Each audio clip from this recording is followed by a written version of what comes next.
A very good afternoon all. Today we are going to discuss about the obstructive lung diseases, of which we are going to discuss today in detail about emphysema and chronic bronchitis. So let me start with the specific learning objectives of today's session. At the end of the session, you all should be able to know about the difference between obstructive versus restrictive lung disease. So with some examples, the second one is to define chronic obstructive pulmonary disease. And third is to define and discuss about the types, pathogenesis, morphology, and clinical features of emphysema, as well as, sorry for the error, it is chronic bronchitis. So differentiate between emphysema versus chronic bronchitis. So the restrictive lung disease, why do we call it as restrictive lung disease, is that there is reduced expansion of the lung parenchyma with decreased total lung capacity. So that is why it is called as restrictive. Here the morphology of lung would be, this is stiff, hard lung, which is not able to expand properly, and physiologically you have a normal FEV1 by FVC ratio. I'm sorry about that. So some of the common examples include the chest wall disorders such as severe obesity and pleural disease, and similarly acute and chronic interstitial inflammatory disorders like fibrosis and pneumoconiosis all falls under restrictive category. So what does the obstructive disease means? The word itself says obstruction. So there is increase in the resistance to airflow due to partial or complete obstruction at any level of airways. However, in the obstructive disease, the lung is totally soft in nature than compared to hard, stiff lung in case of restrictive disease. Here, there is a loss of tissue, whereas in restrictive disease, you have an increase in the tissue because of fibrosis. In obstructive lung disease, you have low FEV1 by FVC ratio of less than 0.7, it is FVC. And some of the clinical conditions of obstructive disease is that chronic bronchitis, emphysema, and bronchiectasis. So today we are actually going to deal about obstructive lung disease. As I said, it is increasing resistance to airflow due to obstruction. Some of the four important common terminologies used is emphysema, bronchitis, asthma, and bronchiectasis. However, we are going to discuss only regarding emphysema and chronic bronchitis. So what is COPD? Yes. So COPD, or the chronic obstructive pulmonary disease, is the fifth leading cause of morbidity and mortality worldwide. In this, the emphysema and chronic bronchitis are clinically grouped together. Why it is grouped together? We discuss. So majority of the patients have features of both, and both of them share a common trigger, that is cigarette smoking. So that is why it is clinically grouped together. And there is something called smaller airway disease, which is a variant of chronic bronchiolitis, which also contribute to obstruction in both of emphysema and bronchitis. So this is the overlap condition between emphysema, bronchitis, and asthma. There is something called smaller airway disease at the top. As you can see, the commonest trigger is that the smoking. So this is discussed individually now, though it is clinically overlapped. We are going to discuss it individually in order to highlight the pathophysiological basis of the different causes of airflow obstruction. So what is emphysema? To start with, we need to know the definition. It is an irreversible enlargement of airspace. So whatever written in red is highlighted. So it is irreversible enlargement of air spaces distal to the terminal bronchus. You know what is the normal bronchial tree, right? So there is a terminal bronchiole, after which there is respiratory bronchiole, and so on. The final acinus is nothing but a functioning unit of the lung, or which is the part of the air space which is distal to the terminal bronchiole is called as acinus. So this undergoes irreversible enlargement, which is accompanied by destruction of their walls without any obvious fibrosis, which is very, very important. So there are key points in this definition is number one, irreversible enlargement. Number two, the enlargement is distal to the terminal bronchiole. Number three is it should be accompanied by destruction of the wall. So these three are the key points in the definition. Moving on to the classification of emphysema, it is classified according to the anatomical distribution within the lobule. So there are four types of emphysema, which include centriacinar, which is the most common type, and followed by panacinar, and these two are clinically significant because it follows obstruction. And there are two more types which are paraseptal or distal acinar, and the fourth type is the irregular type of emphysema, which are clinically insignificant. So this is the normal acinus. Yes, what is normal acinus? The part distal to the respiratory bronchiole. You can see here, and the alveolar duct and the alveolar sacs. These are all.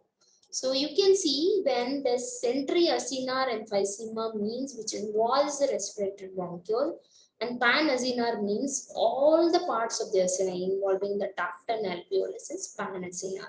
Whereas distal acinar or paraseptal is only near the distal part of acini. And of course, irregular acinar means anywhere here is the distal acinar. So you can see. So etiology includes tobacco smoking, air pollution, infection, and genetic factors. And pathogenesis of this emphysema, something similar to our definition, there should be a destruction of airspace, right? So this destruction is due to a long-term exposure to airborne irritants such as tobacco smoking, air pollution, and occupational hazards. And this destruction occurs by two major mechanisms. Number one is protease-antiprotease imbalance. Number two is oxidant-antioxidant imbalance. So remember that the triggering agents could be a cigarette smoking or air pollution, of course, with or without genetic predisposition like alpha-1 antitrypsin deficiency, which predisposes to inflammatory cells, release of inflammatory mediators such as leukotriene B4, interleukin 8, and tumor necrosis factor. And some of the inflammatory mediators like chemotactic factors, growth factors, and pro-inflammatory cytokines all plays a role over here. And there is also oxidative stress, which allows increased apoptosis and senescence, thereby destruction of the cells. And of course, protease, antiprotease imbalance. You know what is protease, right? It's an enzyme that is going to cause destruction of elastin. Elastase comes under protease family. What is antiprotease? Which is the vice versa. So it should always normally be in balance. So when this all together, like oxidative stress, inflammation, protease, antiprotease imbalance, all accumulates and gives rise to alveolar wall destruction. So you can see the protease is an example is elastase, which is derived from neutrophil, digests the lung parenchyma. Whereas antiprotease is alpha-1 antitrypsin, which is normally synthesized by our body in the liver, which is also seen in serum, tissue fluid, and macrophages. So this is based on protease-antiprotease hypothesis, right? So when there is an imbalance, more of protease, when it tilts towards the protease, more of destruction of lung parenchyma occurs. So the second mechanism is what we discussed is oxidant-antioxidant imbalance. So the oxidants are produced, free radical or reactive oxygen species are produced due to tobacco smoking, and because of inflammation there are so much of neutrophils which can produce oxygen derived free radicals. So all those are the oxidant source. What is antioxidant? We discussed already. This is an alpha-1 antitrypsin. So again, it should be in balance. When this undergoes imbalance, more of oxidants are there. It is going to cause damage. So what about pathology or morphology of emphysema? There are four types of emphysema which is discussed. Centriacinar, which is the most common type and clinically significant, occurs in more than 95% of the patients. So it is more severe in the upper lobe of the lung, especially the apical segments. So predominantly seen in the heavy smokers. Okay. So what about panacinar? Panacinar means it is the entire acini which is involved.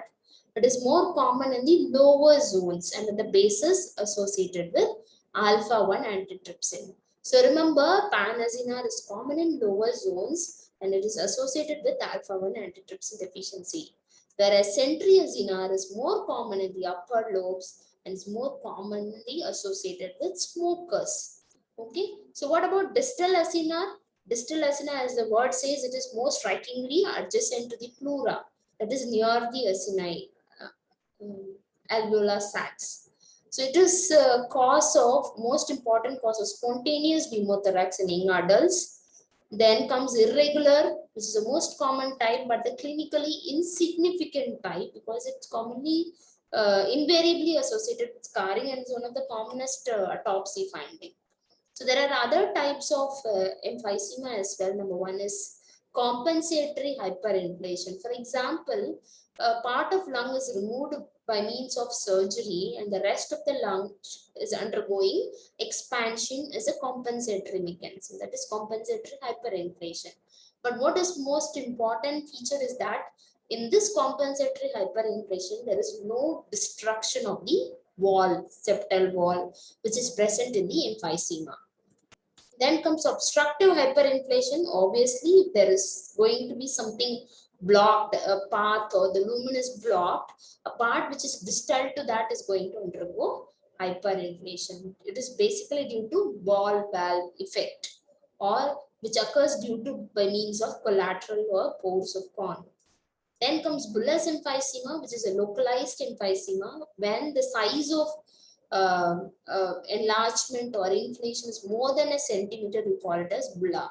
What is most important, clinically significant in this is that there can occur a rupture of bulla, which allows the release of air into the thoracic cavity, which leads to pneumothorax. So that is why it is most important clinically. So morphologically, grossly, it is over distended, irregularly dilated, enlarged lung. So it should be a voluminous lung overlapping the heart shadow, right? Then there can be, in case of bulla, there can be large apical blebs of bulla, and when you cut across the specimen, what you find is the enlarged air spaces, which can be tracked upon through the pleura. So you can see this is the gross picture taken from the Robbins. So you can see here there are apical or subpleural blebs or the bulla basically because it is almost more than a centimeter size. So you can see here this is bullous emphysema. What do you see microscopically? There is abnormally large alveoli. If there are normal shaped alveolar spaces, this becomes extensively distended. So it is abnormally large alveoli which is separated by thin septa. Because of over distension, what happens to the septa? It undergoes thinning and sometimes it undergoes rupture. So which appears as a floating or the spur of septa, septal spur it is called as. So this septa can appear to be floating or protruding into the alveolar space with a club-shaped end. And of course, there can be inflammatory changes. So you can see here, there are abnormally dilated air spaces with the pores of Kohn or the septal spurs hanging over there.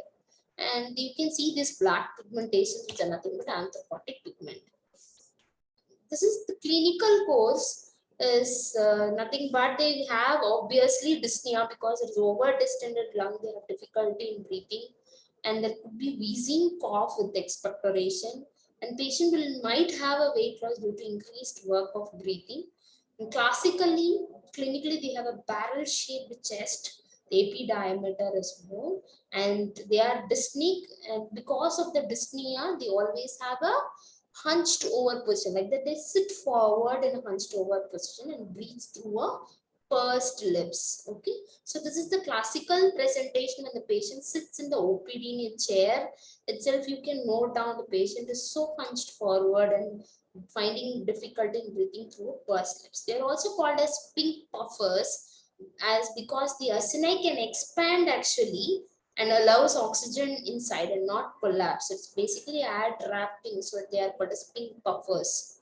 So they have oxygenation at rest, so they are called as pink puffers. What about they have an increased chest volume, dyspnea, and relatively normal blood oxygenation at rest. So what are the complications of emphysema? The alveolar walls are destroyed, so there is reduction in capillary bed. leading to pulmonary arterial hypertension. So there can also be cor pulmonale, congestive cardiac failure, which are the complications of emphysema. So the death occurs in many of the patients due to respiratory failure, right heart failure, and massive collapse of the lung, leading to pneumothorax. So we just move on to chronic bronchitis. I hope it is clear about emphysema, your types, pathogenesis, complications, and morphology. Chronic bronchitis, the name itself says chronic. So it should have a chronic duration, of course. So it is clinically as a persistent cough with sputum production of about 3 months. So it is chronic in at least 2 consecutive years in the absence of any other identifiable causes. So there could be an habitual smokers or inhabitants of smoke-laden cities. And significance is why it is important is that in due course of time, these chronic bronchitis patients can lead to cor pulmonale or congestive cardiac failure, or because of the inflammatory soil, it can turn undergo metaplasia and then later to dysplasia and act as a soil for malignancy as well. So that is why it is important to treat a simple chronic bronchitis as well. It is, of course, as I said previously, both the condition as a overlapping etiology. Number one is smoking. So pathogenesis, there is an initiating factor, that is exposure to all noxious and irritating substance like smoke, grain, cotton, silica, which initiates the mucus gland in the respiratory tract to secrete more mucus. So there is mucus hypersecretion, which is the earliest feature, and which is associated with hypertrophy of the submucosal glands as well. So there is a chronic inflammation associated, and infection does not initiate, rather produce acute exacerbations. So this is the section of respiratory bronchus. So you can see here, this is the lining epithelium. Normally the lining epithelium should be a ciliated pseudostratified columnar epithelium, but you can see here it has undergone metaplasia of squamous metaplasia, right? So squamous metaplasia has occurred. So this is one of the change, and you can see all these are the mucus glands. All these are the mucus glands. Individual mucus glands are there, right? So this individual mucus glands are present. So this mucus glands, you can see it is increased in the thickness. You can see it is more in number, hypersecretion of mucus. So grossly it will be inflamed, swollen, edematous mucus, and there can be secretions. Microscopically, there can be mild chronic inflammation because it is a condition of chronic bronchitis, chronicity, and inflammation, right? So there is enlargement of mucus secreting glands. There is increased Reed index. I will tell you about what is Reed index. So you can see this is the mucus gland normally seen, and this is the respiratory lining epithelium mucus gland, and this is perichondrium and cartilage. So what is Reed's index is the percentage of bronchial wall thickness occupied by the gland tissue alone. It is the entire wall out proportion to the gland tissue. That is most important. So it is a measure of chronic bronchitis. So similarly, they have dyspnea, cough, sputum production, but it is very sparse compared to emphysema. Here, the patients are called as blue blotters because they have less oxygenation, and death here occurs due to respiratory failure and superimposed acute infection. So as you see, emphysema is a chronic obstructive airway disease characterized by permanent or irreversible enlargement of airspace distal to the terminal bronchiole associated with destruction of alveolar wall. The subtype includes central acina, which is most common, smoking related, pan acina, which is associated with alpha-1 antitrypsin deficiency, and distal acina and irregular. So smoking and inhaled pollutants are going to cause accumulation of inflammatory cells, releasing, that is, oxidant-antioxidant imbalance and protease antiprotease imbalance, which is going to destroy the alveolar wall, which is the primary pathogenesis. What about chronic bronchitis in summary? It is a persistent productive cough for at least 3 consecutive months in at least 2 consecutive years means chronic bronchitis. So cigarette smoking is one of the stimulant. Dominant pathological features, mucus hypersecretion and persistent inflammation. So histologically, you have increased Reed's index, mucosecreting glands, and chronic inflammation. These are the references. Thank you. Hope you all understood.